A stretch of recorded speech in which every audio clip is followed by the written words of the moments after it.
اعوذ باللہ من الشیطان الرجیم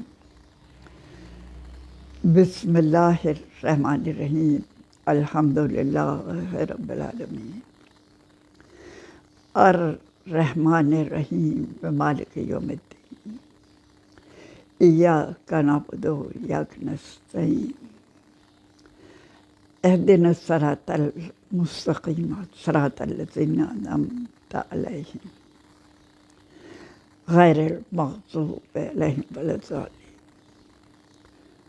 اللہم صلی علی محمد وآل محمد الحمدللہ رب العالمین والصلاة والسلام علی اشرف الانبیاء والمرسلین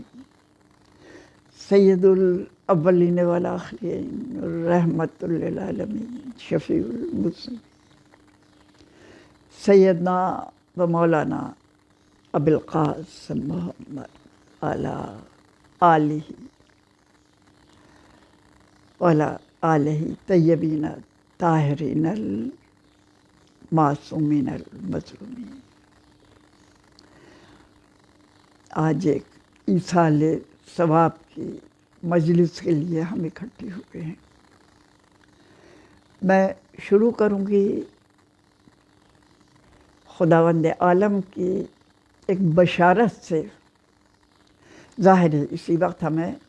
بشارتوں کی سب سے زیادہ ضرورت ہوتی ہے جب ہم غم سے ٹوٹے ہوئے ہوتے ہیں، کہ فرمایا خداوند عالم نے اے ایمان والو مدد حاصل کرو صبر سے اور صلاۃ سے، صبر سے اور نماز سے۔ بلا شبہ خداوند عالم صابرین کے ساتھ ہے۔ دیکھیے، جس وقت ہم پر کوئی مشکل پڑتی ہے، کوئی آزمائش آتی ہے جس میں ہم یوں محسوس کرتے ہیں ہمیں کسی سہارے کی ضرورت ہے، تو کون سہارا ہو سکتا ہے؟ دنیا میں کوئی کسی کا سہارا نہیں بن سکتا علاوہ خداوند عالم کی ذات کے، اور وہ سہارا دینے والا ہے۔ اس نے کہا سہارا حاصل کرو صبر سے اور نماز سے۔ اس نے ہمیں دو سہارے بتائے، ایک صبر ہے اور ایک نماز ہے۔ حاضرین محترم، اب ہم ان دونوں کی معنویت جاننے کی کوشش کریں گے۔ صبر کیا ہے؟ تو کلام پاک سے ہی ہم مدد لیں گے، جہاں خداوند عالم نے سورہ بقرہ میں کہا ہے کہ ہم تمہیں آزمائیں گے، آج ہم تمہیں آزمائیں گے خوف سے اور بھوک سے اور نقص اموال سے اور نقص ثمرات سے اور جانوں کے نقصان سے۔ بس خوشخبری سنا دو صابرین کو کہ جب ان پر کوئی مصیبت پڑتی ہے تو وہ کہتے ہیں انا للہ و انا الیہ راجعون۔ یہ ہماری جو رسم ہے کہ ہم ایسی خبر سننے کے وقت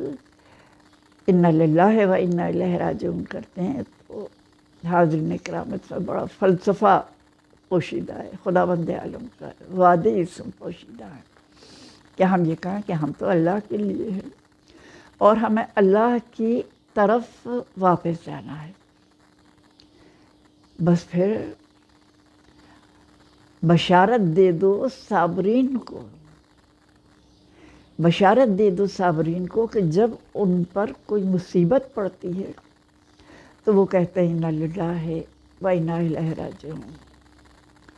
یہی وہ لوگ ہیں جن پر صلاۃ ہے اور رحمت ہے اپنے رب کی طرف سے، اور یہی ہدایت پانے والے ہیں۔ تو اب دیکھیے، خداوند عالم زندگی کا ایک طور بتا رہا ہے کہ اس میں اچھے دن بھی آتے ہیں اور آزمائشیں بھی آتے ہیں۔ تمہیں خوف سے، بھوک سے، نقص اموال سے، نقص انفس سے کہ جانوں کے نقصان سے آزمایا جاتا ہے، نقص ثمرات سے تمہاری کھیتیاں تباہ ہو جاتی ہیں، اور پھر اس کے بعد یہ کہہ رہا ہے کہ بشارت دے دو، خوشخبری سنا دو صبر کرنے والوں کو، اور صبر کرنے والوں کی کیا تعریف بتائی کہ جب ان پر کوئی مصیبت پڑتی ہے تو یہ کہتے ہیں انا للہ و انا الیہ راجعون، انا للہ و انا الیہ۔ تو بس ان پر صلات ہے اور رحمت ہے۔ اب دیکھیے تو اب صبر کے کیا معنی بتایا گیا کہ جب بھی کوئی مصیبت پڑے تو تم اللہ سے اس عہد کو پھر سے تازہ کرنا، انا للہ، ہم تو اللہ کے لیے ہیں، وَإِنَّا إِلَيْهِ راجعون، اور ہم اسی کی طرف رجوع کرنے والے ہیں۔ اور دیکھیے ویسے تو ہم کسی کی موت کی خبر سن کر اس وعدے کو یاد کرتے ہیں، لیکن دراصل یہ تو مومن کی زندگی کا فلسفہ ہے کہ وہ اپنے زندگی بھر جب خدا نے اسے یہ حیات دی ہوئی ہے جو ہمیں بظاہر ہم جسے زندگی کہتے ہیں، تو ہم یہ بھول جاتے ہیں کہ یہ زندگی جو ہے یہ سب اللہ کے لیے ہے۔ اور پھر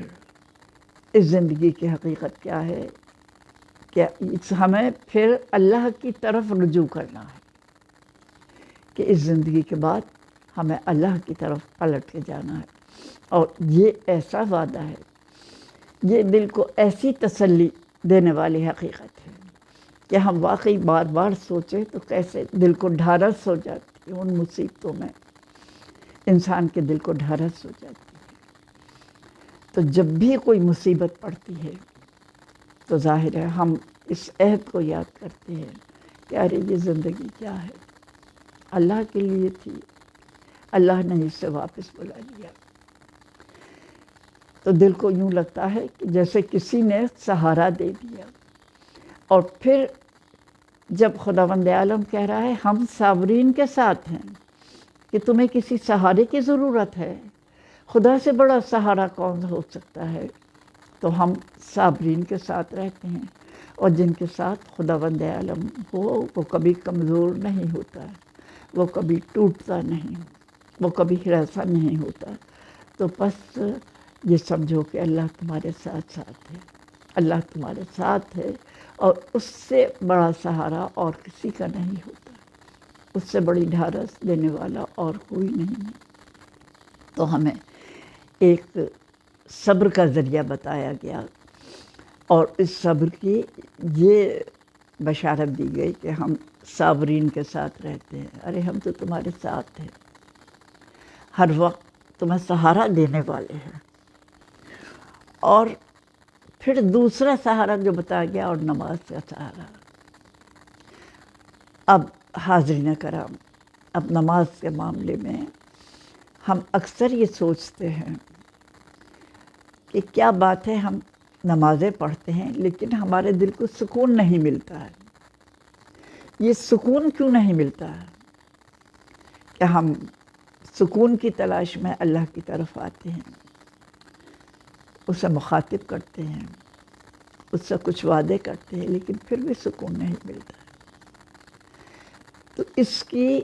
وجہ جو میں نے اکثر زندگی میں سوچنی چاہیے وہ یہ کہ دیکھیے ایک ہوتا ہے ہر عمل کا ظاہری پیکر، ظاہر رکوع ہے، سجود ہے، یہ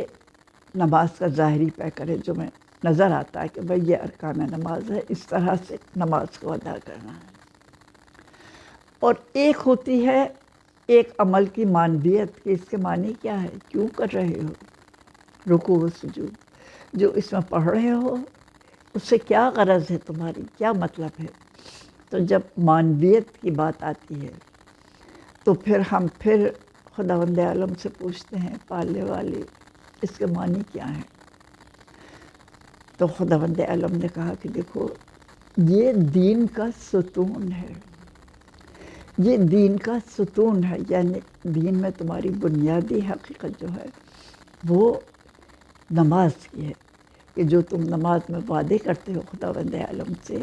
وہ ہے حقیقت ایمانی۔ اور پھر اس کے بعد ایک موقع پہ خداوند عالم نے کہا کہ انسان کو سکون نہیں ملتا، انسان کو سکون نہیں ملتا علاوہ ذکر خداوند عالم کے، کہ تم خدا کا ذکر تو کرو، اور پھر دیکھو کہ تمہیں کس طرح سکون ملتا ہے۔ اور خدا کے ذکر کا مطلب یہ کہ خدا کو اپنے قریب سمجھے، یعنی یہ سمجھے کہ تم خدا سے گفتگو کر رہے ہو۔ تو جب ہم اپنے آپ کو خدا کے قریب محسوس کرتے ہیں اور ہم یہ محسوس کرتے ہیں کہ ہم خدا سے گفتگو کر رہے ہیں، تو پھر ہم دیکھیں خداوند عالم بھی ہمارے دل پر سکون نازل کرتا ہے، خداوند عالم بھی ہمارے دل کو ڈھارس عطا کرتا ہے۔ اب دیکھیے یہ جو ہماری ایک کامن کمزوری ہے ہم میں بھی اور آپ میں بھی، کہ ہم نماز میں بہت سی باتوں کو بھول جاتے ہیں، یعنی ہر چیز ہمیں یاد آتی ہے اور بعض اوقات ہمیں حضوری قلب جو ہے وہ میسر نہیں آتی۔ تو اس حضوری قلب کے لیے ہمیں کیا کرنا ہے؟ یعنی یہ جو کیفیت ہوتی ہے کہ ہم پوری نماز پڑھ جاتے ہیں اور ہمیں احساس ہی نہیں ہوتا ہم نے کیا کہا، ہم کس کے قریب تھے، ہم کس سے باتیں کر رہے تھے، ہم کس سے مدد مانگ رہے تھے، ہم کیا وعدے کر رہے تھے۔ تو اس کے لیے بھی ہمیں علاج بتایا گیا، دیکھو یہ جو تمہارے قلب کی یہ کیفیت ہوتی ہے جس میں تم حضوری محسوس نہیں کرتی، اس کا بھی ایک توڑ ہے، اس کا بھی ایک علاج ہے۔ اور وہ علاج یہ بتایا گیا کہ تم یوں محسوس کرو کہ جس وقت تم نماز کے لیے کھڑے ہوتے ہو تم اللہ کو دیکھ رہے ہو۔ حاضرین کرام، یہ بھی بڑا مشکل ہے، ظاہر ہے کوئی مادی چیز ہوتی تو ہم تصور کر سکتے تھے کہ ہم اسے دیکھ رہے ہیں، لیکن وہ ذات کے جو ہماری عقل سے ماورا ہے ہم اسے کیسے تصور کریں کہ ہم اسے دیکھ رہے ہیں۔ تو پھر دوسری بات یہ بتائی گئی، اچھا چلو تم یہ تصور نہیں کر سکتے کہ تم اللہ کو دیکھ رہے ہو، تم کم از کم یہ تصور کرنے کی کوشش کرو کہ اللہ تمہیں دیکھ رہا ہے۔ یہ تو تصور کرنا آسان ہے کہ کوئی ہمیں دیکھ رہا ہے، اور جب تم یہ محسوس کرو گے کہ اللہ تمہیں دیکھ رہا ہے تو پھر تمہاری توجہ ایک مرکز پر پلٹ آئے گی، ایک جگہ مرکوز ہو جائے گی کہ اللہ تمہیں دیکھ رہا ہے۔ اور معمولی انسان اگر ہمیں دیکھتا ہے تو ہم کتنے الرٹ ہو جاتے ہیں، کتنے چاق و چوبند ہو جاتے ہیں کہ دیکھو لوگ ہمیں دیکھ رہے ہیں، ہمیں یہ نہیں کرنا چاہیے، ہمیں وہ نہیں کرنا چاہیے۔ اور جب ہم یہ سوچیں گے کہ اللہ ہمیں دیکھ رہا ہے اور وہ ہمارا حساب لگا لینے والا بھی ہے، تو پھر ظاہر ہے ہم سمجھ سکتے ہیں کہ ہمیں ہماری توجہ کس طرح سے ایک مرکز پر پلٹ آئے گی اور پھر ہم کوئی دوسری بات نہیں سوچ سکیں گے۔ اور یہ جو توجہ کا مرکز پر پلٹ آنا ہے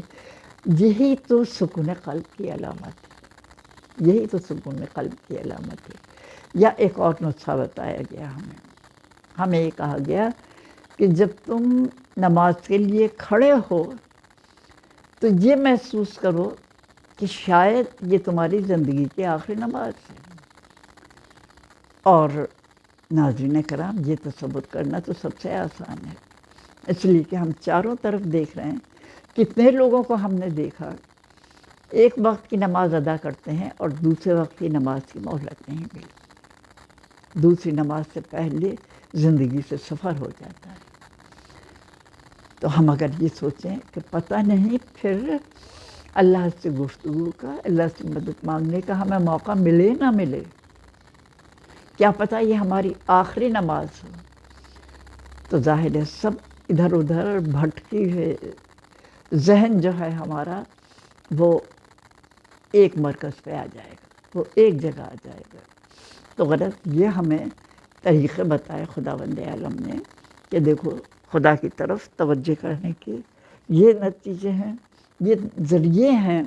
کہ یا تم یہ سوچو کہ خدا تمہیں دیکھ رہا ہے، یا تم یہ سوچو کہ کیا پتہ یہ ہماری زندگی کی آخری نماز ہے۔ اور اب حاضرین کرام، میں آپ کو ایک اور بشارت دیتی ہوں، ظاہر ہے میں کیا بشارت دوں گی، کلام پاک کی بشارتیں ہیں، کلام پاک کے ہی وعدے ہیں کہ اس میں خداوند عالم نے کہا جو لوگ اللہ کی عبادت کرتے ہیں، اللہ کی راہ میں خرچ کرتے ہیں، ظاہر ہے تو ان کو بتایا گیا کہ ان کے لیے بہشت کے باغات ہیں جن میں وہ ہمیشہ رہیں گے۔ اب ہم یہ سوچتے ہیں کہ ہم کتنی اچھی جگہ ہوں، کتنے ہی اچھے باغ میں ہوں، لیکن ہمارے لیے وہ جگہ خالی ہوتی ہے جب تک کہ ہمارے پیارے اس میں نہ ہوں۔ تو پھر خداوند عالم کہہ رہے کہ اور وہ بہشت کے باغات جس میں ان کے آباء و اجداد، ان کے شریک حیات اور ان کی ذریت بھی شامل ہوگی، اور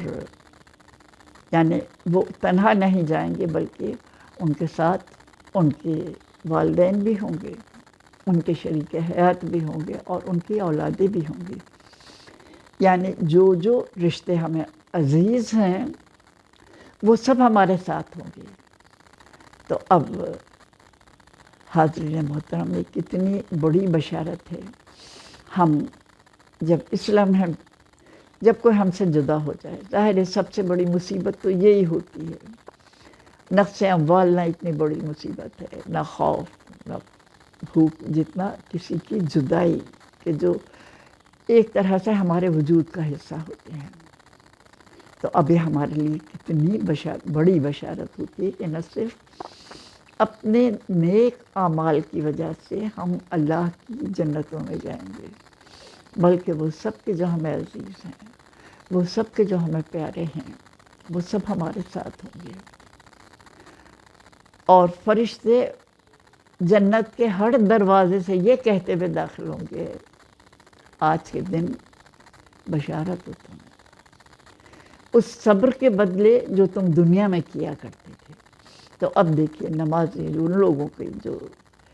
صبر کرتے ہیں، جو نماز ادا کرتے ہیں، جو اللہ کی راہ میں دیتے ہیں، اور خفیہ اور اعلانیہ دو کیفیتیں بتائیں۔ خفیہ کی تو بڑی منزلت بتائیے کہ جو خفیہ اللہ کے راستے میں خرچ کرتا ہے اسے بڑا ثواب ملتا ہے، اور اعلانیہ کا مطلب یہ نہیں ہم دنیا کو دکھانے کے لیے خرچ کریں، بلکہ اعلانیہ بعض لوگ اس لیے خرچ کرتے ہیں کہ دوسروں کو رغبت پیدا ہو،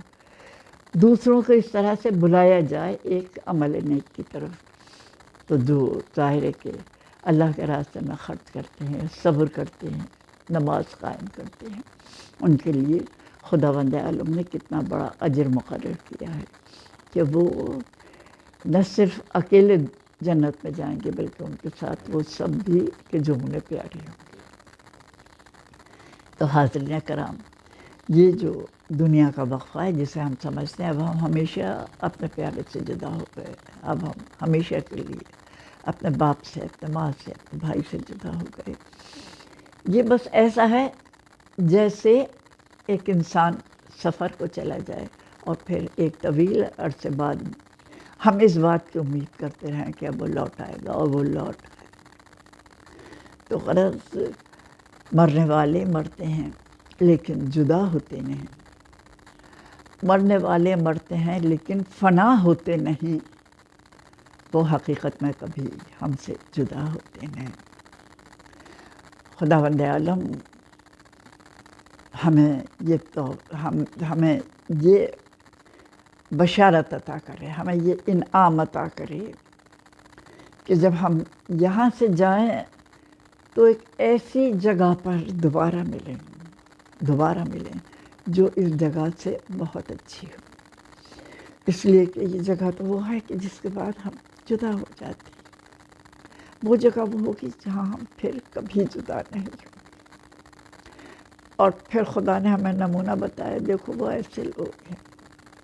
وَهُمْ فَاطِمَةٌ وَأَبُوهَا وَبَالُهَا وَبَنُوهَا، یہ ایسے گھرانے ہیں کہ یہ جنت کی راہ دکھانے والے، یہ جنت کا نمونہ ہمیں بتانے والے ہیں۔ خداوند عالم ہمیں جناب رسالت مآب جناب سیدہ طاہرہ، ان کے شوہر علی مرتضیٰ اور ان کے عالی شان بچوں کے صدقے میں ہمیں یہاں سے جانے کے بعد ایسی جگہ اکٹھا کہ جس کے بعد پھر جدائی نہ ہو۔ سلام بر محمد و آل محمد۔ بی بی ہمیں بھولیے گا نہیں، ہمارے گناہوں کو خداوند عالم معاف کرے، ہمیں توبہ کی توفیق عطا بحق محمد و آل محمد۔ اور ہمارے جانے والے ڈاکٹر محمد علی زیدی، ان کی بیگم، ان کا فرزند، ہمارا بھتیجا حیدر علی زیدی، ان سب کو بے حساب ان کے نیک اعمال کا ثواب عطا۔ محمد و آل محمد یا ارحم الراحمین۔